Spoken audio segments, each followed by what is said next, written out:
Apprendre à être soi pour faire la société, c'est le sujet que j'ai choisi aujourd'hui pour nous parler un peu de notre construction et surtout de prendre rendez-vous avec nous, d'apprendre à être nous-mêmes pour changer le monde. Pour ceux qui ne me connaissent pas, je suis Mélisande Mogani, coach en développement personnel, formatrice. J'accompagne les femmes qui vont se révéler, entreprendre et bâtir une armée de femmes puissantes, valeureuses et également d'impact. J'accompagne aussi les enfants dans l'orientation scolaire et professionnelle pour qu'ils aient des valeurs, qu'ils comprennent qu'ils n'ont pas à faire du copier-coller pour avancer, mais avec les talents qu'ils ont, les compétences qu'ils ont, ils peuvent aller très loin. Alors ce sujet aujourd'hui nous parlera de notre construction pour que nous soyons bâtis, que nous arrivons à nous transformer et également à transformer le monde. Apprendre à être soi pour faire la société. Souvent, il nous arrive de perdre de vue notre vraie personnalité. Pourtant, vivre en harmonie avec soi-même est indispensable pour vivre en harmonie avec les autres. Alors, l'objectif de cette mini-vidéo est d'apprendre à être soi, comme je venais de le dire sur le titre, pour savoir être avec les autres. Être autonome ou libre, c'est choisir son chemin de vie en se reconnectant à soi et en vainquant ses peurs.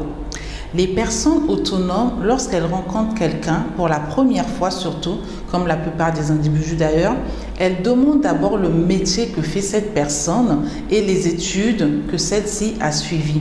En fonction de la réponse qu'elles reçoivent, elles vont alors ranger cette personne dans une case. Cela relève d'un choix que ces personnes ont fait très jeunes et qui n'était pas forcément le sien. Donc ce qu'une personne fait ne représente pas forcément ce qu'elle est. Certaines personnes, dont celles qui sont autonomes, ont voulu devenir libres. Elles veulent que leur élan professionnel soit aligné avec leur vie. Elles sont souvent aussi très exigeantes, aussi bien avec elles-mêmes qu'avec les autres. Être autonome est un mode de vie qui consiste à être libre et indépendante, à s'adapter au cours de la vie également. Alors, pour ces personnes autonomes, tous les chemins sont bons tant que c'est elles qui les choisissent et qui les savourent. Pour faire de même, à l'exemple de ces personnes qui sont libres et autonomes, vous devez passer par deux étapes clés, à savoir vous simplifier la vie. C'est-à-dire préférer être qu'avoir. Préférer être ancré dans le moment présent, accueillir la vie comme elle vient, bien sûr. Et pour cela, vous devez avoir confiance dans le fait de pouvoir toujours trouver des solutions. Et la deuxième clé, c'est d'insuffler du temps dans votre propre vie. J'entends par là que vous devez vous connecter à vos sens et à votre intuition. Et être également bienveillant ou bienveillante, car c'est en donnant que l'on reçoit. Et ça, vous le savez. Enfin, vous ne devez pas confondre autonomie et autosuffisance, car vous êtes toujours un individu ou une personne dans une société. Ce choix de vie peut susciter l'incompréhension de votre entourage, car il peut paraître égoïste et risqué, du fait que cela sort vos proches de leur zone de confort et ils projettent alors sur vous leurs propres peurs. Pourtant, il s'agit d'un comportement très altruiste.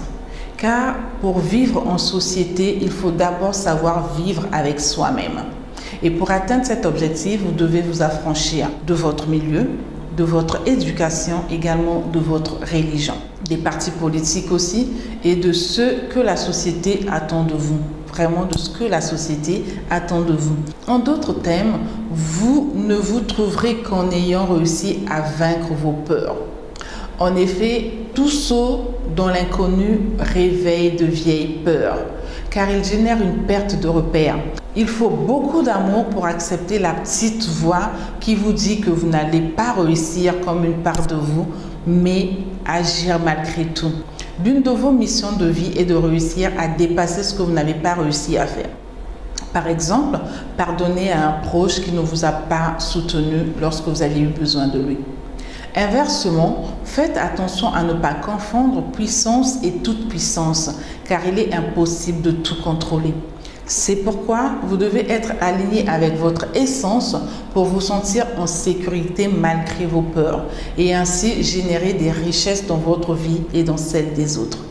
Imaginez-vous un instant, si chaque personne écrit le livre de sa vie en osant aller au bout de ses rêves, il serait possible de changer le monde et tous ensemble. Apprenons donc à être nous-mêmes pour faire la société. Autrement dit, pour changer le monde.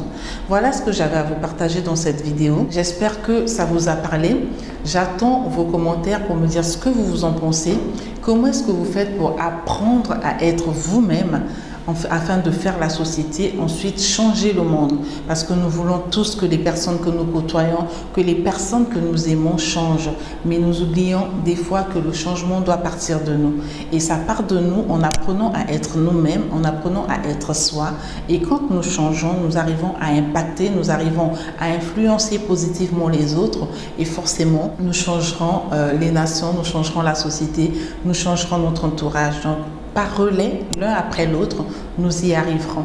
Je vous dis à très bientôt pour une prochaine vidéo. Si vous n'êtes pas encore abonné, je vous invite à le faire, à activer la cloche de notification pour être informé de toutes les vidéos que nous mettons en ligne et surtout à les partager autour de vous afin que tous nous apprenons à être nous et à changer le monde.